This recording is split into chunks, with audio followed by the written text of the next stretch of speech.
There still seems to be a little confusion on what LinkedIn is there for. A lot of people think it's a resume, so if they're not looking for a job or they have a business, they don't put anything on here or keep it very limited.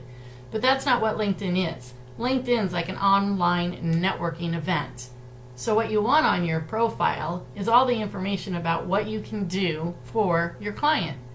So you want to make sure that you have some information right at the very top. This is what we call above the fold. The fold is this down here, like they say you're looking at a newspaper.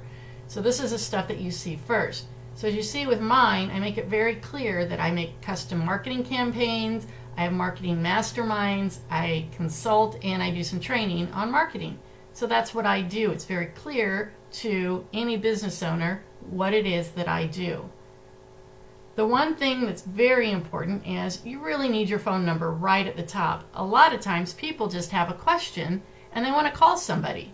So they find you, and if your number isn't on here and it's hard to find, they're going to go on to the next person. It's important that the very first section has all the information about what you can do for your client and how they can contact you.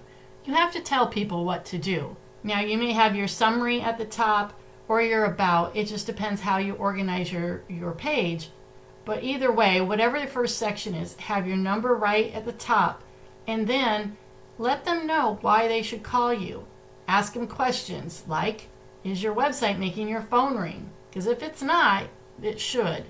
Have you been told you have to be on social media, but you don't know why and you don't know what to post? So it's very clear to anybody looking at my website, on my LinkedIn profile, what I can help them with. So have all the information in here. See here, I even tell them this is your next step. After they've answered these questions, this is their next step. Another good thing to do is, in your experience, get very clear about what you do or what you've done for the companies that you work for and put everything in here. This gives you more credibility. As you can see, I own TriFit Online Marketing. I also run Be Outdoors Arizona.